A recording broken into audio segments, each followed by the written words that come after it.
वही व्यक्ति असफल रहता है जो असफलता के डर से कोशिश करना ही छोड़ देता है। हाँ दोस्तों, ये सच है। अगर आदमी असफल होने के डर से कोशिश ही ना करे तो वो सफल कैसे होगा। चलिए दोस्तों, आज हम लोग प्राचीन भारत के इतिहास का अभी तक तो हमने 10 से 15 ईयर्स के क्वेश्चंस देखे हैं। अब 16 से लेके 24 तक के देख लेते हैं, क्योंकि 16 से लेके 24 तक पैटर्न थोड़ा चेंज हुआ है, इसलिए इसमें क्वेश्चन मिलते नहीं हैं। लेकिन 10 से 15 वाले क्वेश्चन बहुत मिल रहे थे। तो चलिए देखते हैं। ये 2016 का क्वेश्चन है। एक ही कब्र से 3 मानव कंकाल निकाले गए थे। तो कहाँ था वो? दमदमा से। दमदमा जो जगह है उससे एक साथ 3 कंकाल निकाले गए थे। और ये यूपीपीसीएस 2016 में पूछा गया सवाल है। अब देखिए, अब 2005 में पूछा गया है। खाद्यान्नों की कृषि सर्वप्रथम प्रारंभ हुई थी। खाद्यान्नों की कृषि कहाँ? नवपाषाण काल में शुरू हुई थी। नवपाषाण काल में खाद्यान्नों की कृषि शुरू हुई थी। ठीक है, उसके आगे चलते हैं। अब 8 का 5 का 9 का 2016 में देखिए पूछा गया है क्वेश्चन। नीचे 2 कथन दिए गए हैं। एक को अभिकथन ए तथा दूसरे को कारण आर कहा गया है। अभिकथन ए, विंध्य क्षेत्र के पाषाण युगीन लोगों ने नूतन भूतल काल के अंत में गंगा घाटी में प्रव्रजन किया। कारण आर, जलवायु परिवर्तन के कारण इस काल में सुषुप्ता का चरण था। तो कौन सा सही? नीचे दिए गए कूट से सही उत्तर का चयन कीजिए। तो सही उत्तर का चयन करने के लिए कौन सा सही है? ए और आर दोनों ही सही हैं तथा आर एक की सही व्याख्या करता है। और ये क्वेश्चन पूछा गया है यूपी ARO मेंस में 2016 में। ठीक है दोस्तों, आगे चलते हैं। अब आगे चलते हैं तो आगे है 2018 में पूछा गया है। देखिए 2018 का क्वेश्चन है ये। निम्न में से सिंधु सभ्यता से संबंधित कौन से केंद्र उत्तर प्रदेश में स्थित है? कौन सा केंद्र उत्तर प्रदेश में स्थित है? डी। तीसरा आलमगीरपुर और हुलास, ये दोनों उत्तर प्रदेश में स्थित है। और ये यूपीपीसीएस 2018 में पूछा गया है ये सवाल। ठीक है, ये देखिए, ये 2020 का क्वेश्चन है। सूची 1 को सूची 2 से सम्मिलित कीजिए तथा सूचियों के नीचे दिए गए कूट से सही उत्तर चुनिए। तो सही उत्तर कैसे है? इसमें डी है, हुलासा, गुजरात। और ये क्वेश्चन कब पूछा गया है? यूपीपीसीएस 2020 में। 2020 का ये क्वेश्चन है। 2021 में पूछा गया है। हड़प्पा सभ्यता का स्थल मांडी भारत के किस राज्य में स्थित है? तो आंसर है डी, उत्तर प्रदेश में। यूपीपीसीएस प्री 2021 में ये भी पूछा गया है सवाल। ठीक है, 2021 में पूछा गया है। आगे चलते हैं 2022 में। देखिए, सिंधु घाटी की सभ्यता के किस पुरा स्थल से नाव के चित्र या मॉडल प्राप्त हुए? मॉडल और चित्र कहाँ से सिंधु घाटी से प्राप्त हुए हैं? तो डी है, मोहनजोदड़ो एवं लोथल से। मोहनजोदड़ो और लोथल से नाव के चित्र या फिर मॉडल कुछ भी वो प्राप्त हुए हैं। ये यूपीपी से 2022 में पूछा गया सवाल है।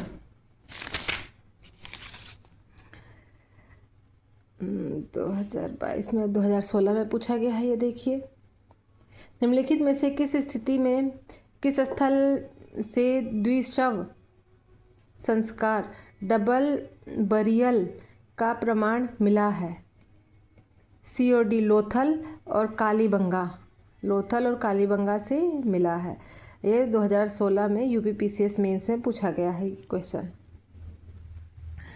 ठीक है, आगे चलते हैं।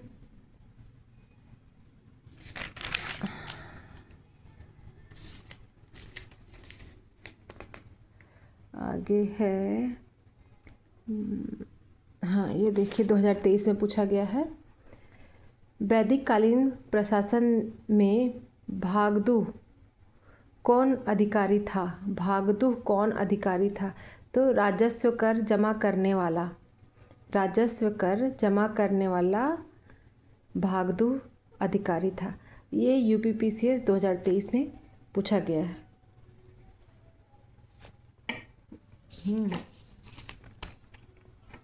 ठीक है दोस्तों, अब चलते हैं आगे।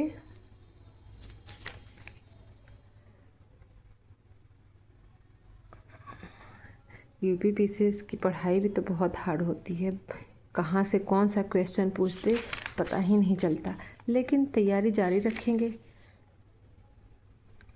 जो होगा अच्छा ही होगा। चलिए, 2020 में ये क्वेश्चन पूछा गया है। सूची 1 की को सूची 2 से सुमेलित कीजिए तथा सूचियों के नीचे दिए गए कूट से सही उत्तर चुनिए।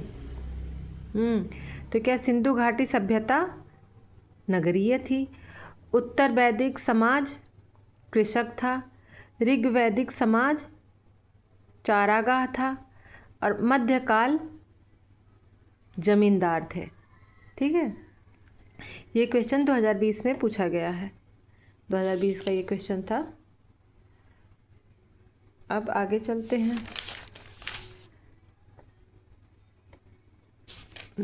2020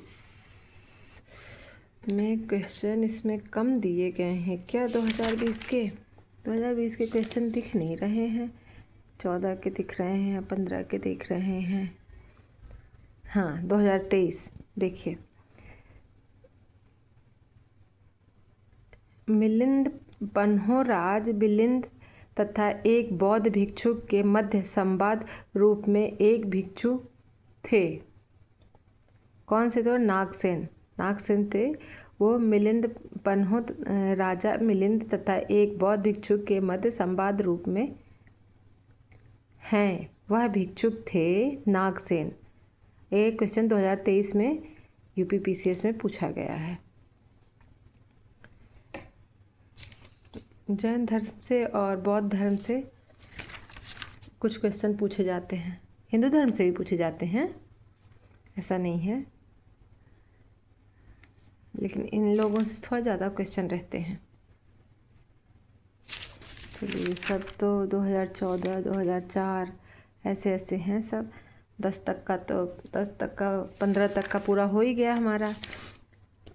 आज देखते हैं 2020 तक के क्वेश्चन जो होते हैं उसको देख लेते हैं, पढ़ लेते हैं। हाँ, 2021 में देखिए, 2021 में क्या पूछा गया है? वर्तमान उत्तर प्रदेश में भारत के प्राचीनतम 16 महाजनपद में से कुल कितने महाजनपद स्थित थे? तो 8 जनपद स्थित है। ये UPRO में और ARO में 2021 में पूछा गया है। ठीक है, 2021-17 में देखिए, 17 में पूछा गया है। 6ठी शताब्दी ईसा पूर्व का मत्स्य महाजनपद स्थित था। कहाँ था? राजस्थान में। और ये UPPCS 2017 में पूछा गया है क्वेश्चन। 2017 में भी अच्छे क्वेश्चन थे, और उस टाइम थोड़ा पैटर्न चेंज हुआ था, क्योंकि उस टाइम के क्वेश्चन बहुत कम दिख रहे हैं इसमें। हाँ, 16 निम्नलिखित में कौन सा एक सही सुमेलित नहीं है? सही सुमेलित नहीं है तो कौन सा है? C, सूरसेन कौसाम्बी। ये यूपीआरओ ईआरओ मेंस में 2016 में पूछा गया था। ऐसे क्वेश्चन हैं। वैसे घबराना नहीं है, सब होगा अच्छा, बस पढ़ते रहिए, पढ़ते रहेंगे तो सब अच्छा होगा, इतना तो विश्वास है। ये देखिए 2024 में पूछा गया है, उपरोक्त में से कौन सा कथन सही है? तो एक और दो दोनों, एक और दो दोनों, ये यूपीपीसीएस 2024 में पूछा गया है। क्वेश्चन ये था, अशोक के संदर्भ में निम्नलिखित कथनों पर विचार कीजिए। अशोक ने धर्म की जो परिभाषा दी है वह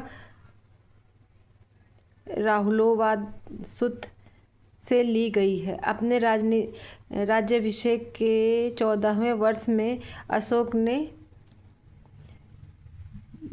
धम्ममहापात्र नामक एक नवीन प्रकार के कर्मचारी की नियुक्ति की, और उसका आंसर है ए। एक और दो दोनों ही सही हैं। ठीक है, अब चलते हैं आगे। 2020, 2016 ये सारे क्वेश्चन इसमें 16 के। कलिंग युद्ध का विवरण हमें ज्ञात होता है, कब याद होता है? 13वें शिलालेख द्वारा कलिंग युद्ध का विवरण हमें ज्ञात होता है। ये यूपीपीसीएस प्री 2016 में पूछा गया था। हाँ, ये है, निम्नलिखित में से अशोक का कौन सा शिलालेख धार्मिक संश्लेषण के बारे में कहता है? तो 12वां संश्लेषण,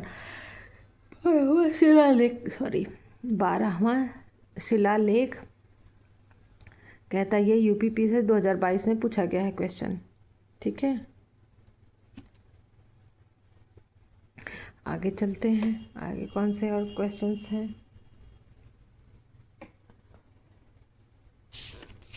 हम्म 2020 में मौर्य काल में एग्रोनोमोई अधिकारी निम्नलिखित में से किस क्षेत्र से संबंधित थे? किस क्षेत्र से संबंधित थे? तो कहाँ से थे? मार्ग निर्माण, ये मार्ग निर्माण करते थे। एग्रोनोमोई, ये यूपीपीसीएस 2020 में पूछा गया क्वेश्चन है।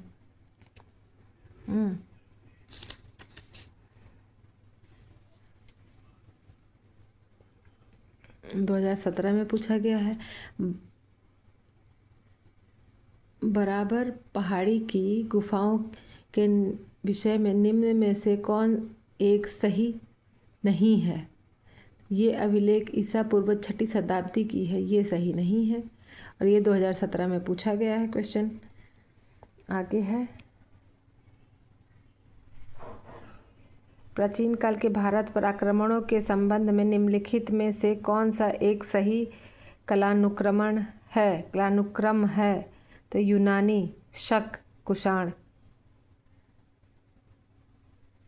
ये सही है। तो यूपीपीसीएस 2023 में पूछा गया ये वाला क्वेश्चन। 2017 में ये पूछा गया है। सूची 1 और सूची 2 से सम्मिलित कीजिए तथा नीचे दिए गए कूट में से सही उत्तर चुनिए।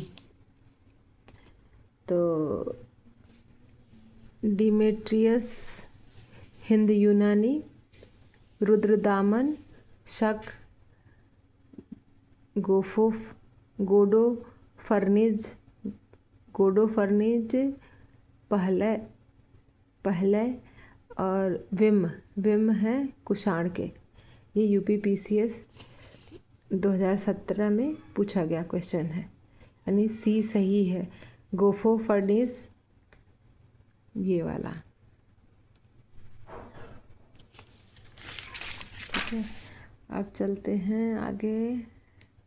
2010, 7, 14, 8, 15, 17, 14, 17 का देखिए। सूची 1 तथा सूची 2 को सम्मिलित कीजिए तथा सूचियों के नीचे दिए गए कूट से सही उत्तर चुनिए। सही उत्तर सी है। 3 पहला का, 4 दूसरे का, 1 चौथे का, तीसरे का, 2 है डी का। ये यूपीपी से 2017 में पूछे गए हैं इसके सवाल। हाँ, ये 2018 में पूछा गया है। पुष्यामृत शुंग द्वारा 2 अश्वमेध यज्ञ किए जाने के बारे में जानकारी किस लेख से मिलती है? वो है अयोध्या लेख से। ये यूपीपीसीएस 2018 में पूछा गया है। 2018 के ये क्वेश्चंस हैं। आगे है 2016 का। निम्नलिखित शासकों में से किसके लिए एका ब्राह्मण प्रयुक्त हुआ है? एका ब्राह्मण प्रयुक्त हुआ है वह गौतमीपुत्र सातकर्णी। ये यूपीआरओ एआरओ में पूछा गया 2016 में। 2017 में पूछा गया। नीचे दिए गए कथन जिसमें एक को अभिकथन ए और दूसरे को अभिकथन आर कहा गया है। तो सातवाहन राजाओं से साहित्य रचना के लिए संस्कृत तथा अन्य लोक भाषाओं को अपनाया। नीचे दिए गए कूट से सही उत्तर का चयन कीजिए। ए और आर दोनों सही है और ए का सही स्पष्टीकरण आर है।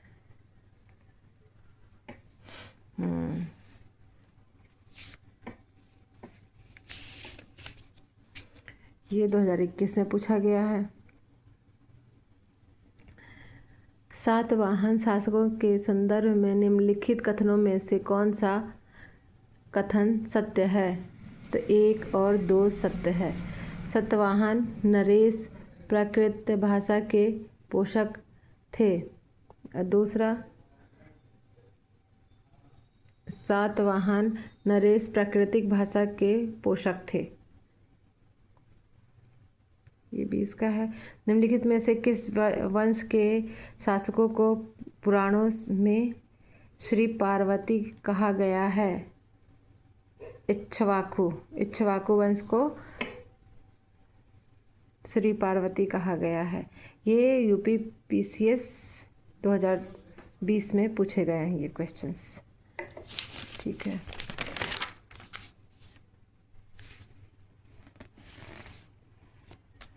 ये 2016 में पूछा गया है। प्रयाग प्रशस्ति किसके सैन्य अभियान के बारे में जानकारी देती है?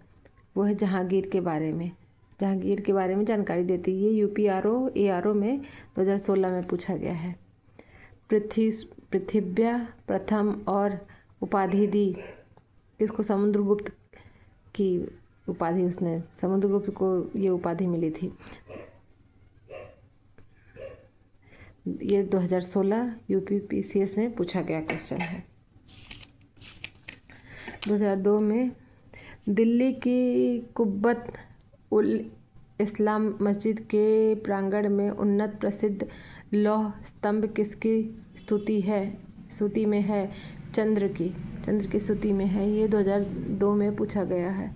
2022 में चंद्रगुप्त सेकंड के संदर्भ में निम्नलिखित में से कौन सा कथन सही है? शक विजय के संदर्भ में सबसे सबल प्रमाण इस नरेश की रजत मुद्राएं हैं।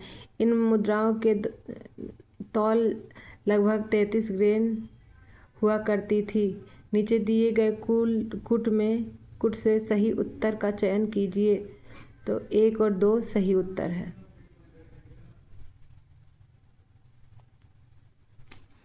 चलिए दोस्तों, अब आगे मध्यकालीन इतिहास आप पढ़ेंगे। ठीक है। नहीं तो इसमें से जो क्वेश्चन बचे हुए हैं वो कल करते हैं, क्योंकि वीडियो लंबा होता जा रहा है, फिर आप लोगों को अच्छा नहीं लगेगा। ठीक है, बाय।